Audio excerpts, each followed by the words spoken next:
화재 발생 시 화면에 안내드리는 대로 가장 가까운 비상구로 즉시 대피하여 주시고 대피 후 휴대폰으로 119에 신고 부탁드립니다.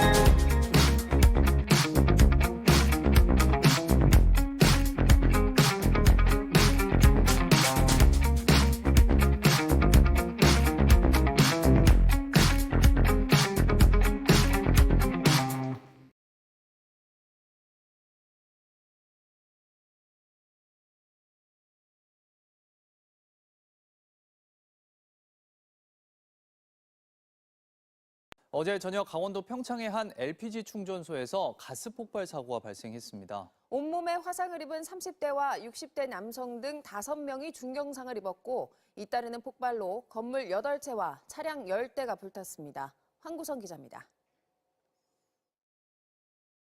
어둠이 내려앉은 고요한 농촌 마을. 안개도 깔려 있는 듯 도로 바닥에는 뿌연 연기로 가득 차 있습니다. 순간 폭탄이 초화된 것처럼 거대한 폭발음과 함께 순식간에 시뻘건 화염이 주변을 뒤덮습니다. 불이 붙은 반경 수미터 안 건물과 차량들로 마치 지옥을 연상케 하는 장면입니다. 정전 피해가 발생해 부상자 치료에 어려움. 산업 현장 전반에서 활용되는 용접, 용단 작업. 그러나 작업 중 발생하는 화재로 막대한 인적, 물적 피해를 야기하기도 합니다. 위험에도 불구하고 좀처럼 줄어들지 않는 용접, 용단 작업 화재 사고. 그 원인과 예방 대책을 살펴보겠습니다.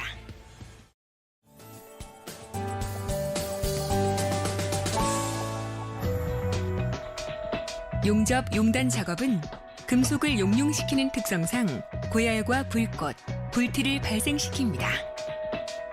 용접이나 용단 작업을 할 때 발생하는 대부분의 화재는 바로 이 불꽃이나 불티가 비산하여 작업장의 가연성 물질에 옮겨 붙으면서 일어나게 되죠. 특히 수천 개가 발생하여 흩어지는 불티는 그 무엇보다 강력한 발화원입니다.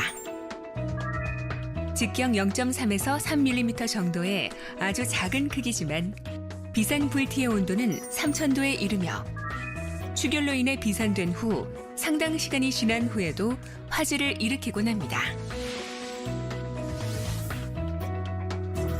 또한 비산 거리가 수평 방향으로 최대 약 11m에 이를 정도로 불티에 의한 화재 위험은 매우 큽니다.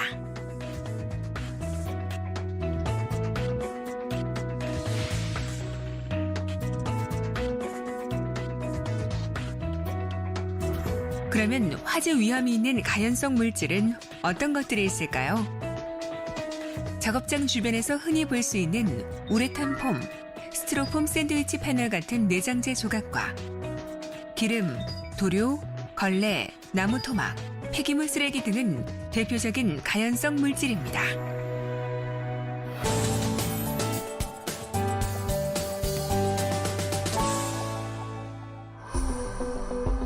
만약 가연성 물질에 불티가 들어가면 어떻게 되는지 실험을 통해 확인해 보겠습니다. 스티로폼 샌드위치 패널 위에서 진행 중인 용단 작업. 수많은 불티 중 일부가 내장재에 떨어집니다.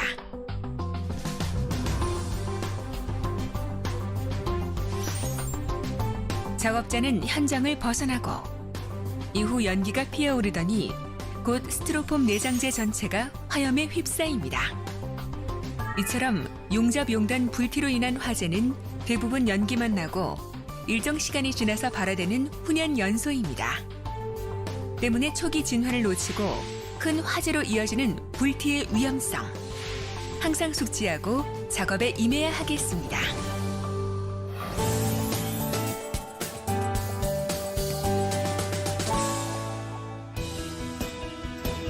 안전수칙만 준수해도 사고를 충분히 막을 수 있는데요. 예방을 위한 안전수칙, 어떤 것들이 있을까요? 우선 화기 작업 허가서가 요구하는 안전 조치를 해야 합니다. 용접 용단 작업은 가연성 물질이 없는 화재 안전 지역에서 실시해야 합니다.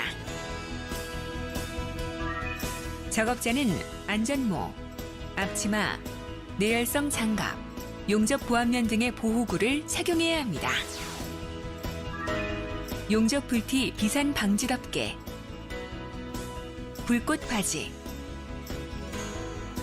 용접 방화포 등으로 화재 예방 조치를 확실히 해야 하며 불티 비산 구역 내에 가연성 물질 등이 없도록 청소와 정리 정돈을 철저히 해야 합니다. 그리고 화재 발생 시를 대비하여 작업장에는 소화 설비를 구비해야 하는데요.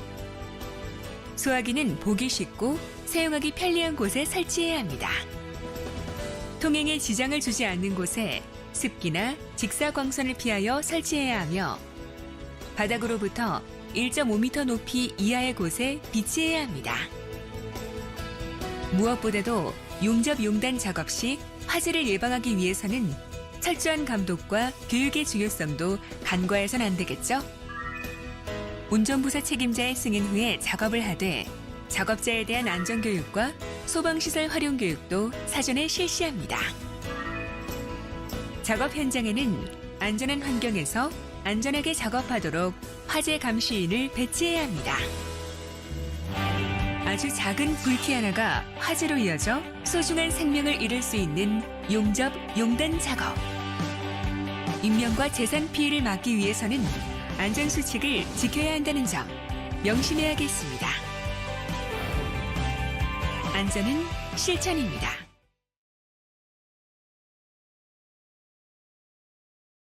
안녕하십니까. 안전중계석 신영일입니다. 안녕하십니까. 안전중계석 이천수입니다. 1라운드 시작합니다. 자, 선수들 오늘 어떤 경기를 보여줄지 궁금하네요. 그렇죠. 오늘 굉장히 추운 날이거든요. 말씀드린 순간 저게 뭔가요? 자리를 그냥 떠나네요. 명백한 실책이죠. 전기난로를 끄지 않고 그냥 나가버립니다. 정말 위험합니다. 경고를 줘야 합니다. 유난히 추운 이번 겨울, 벌써부터 따뜻한 전기난로가 그리워지는데요. 그런데 이 전기난로 때문에 매해 화재나 화상이 발생하고 있다는 사실 알고 계시나요? 먼저 전기난로 스위치를 켜둔 채 장시간 자리를 비울 경우 커튼이나 의류 등의 가연성 물질에 복사열이 전달되거나 과열로 인해 화재가 발생할 수 있으므로 제품을 사용하지 않을 땐 반드시 전원을 꺼야 합니다.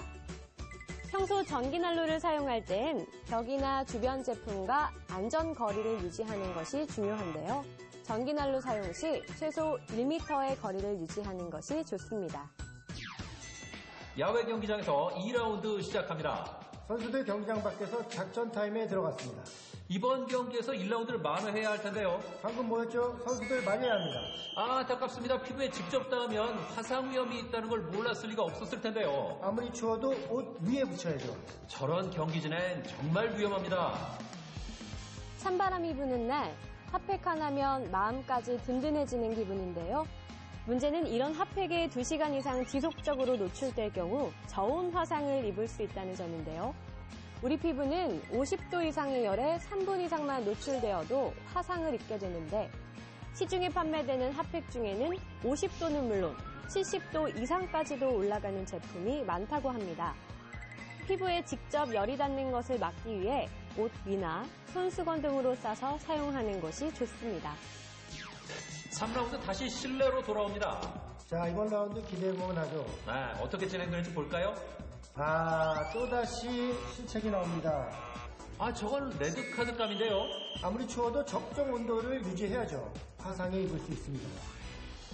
전기난로에 이어 겨울을 맞아 우리 곁으로 돌아온 전기장판. 핫팩과 마찬가지로 저온 화상의 위험이 있기 때문에 장시간 사용에 더욱 주의가 필요합니다. 특히 온도 조절기를 이불 속에 넣어두거나 그 위에 천 같은 것을 올려놓을 경우 온도 조절기가 타면서 화재가 발생할 수 있습니다.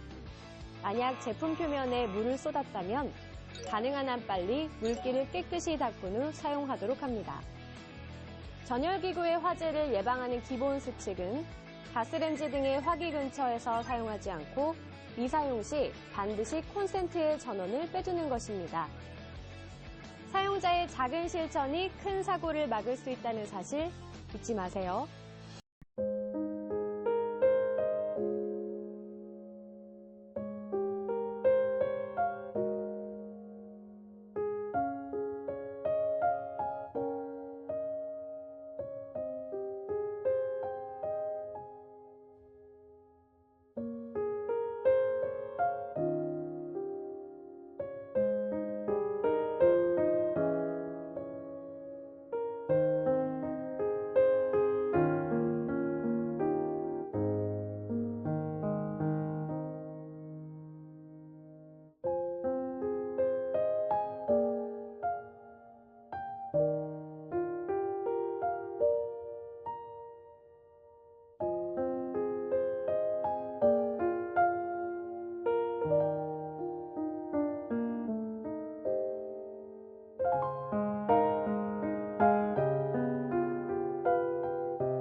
새해 복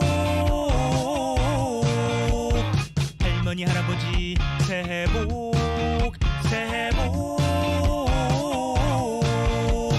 친구들아 너네들도 새해 복 새해 복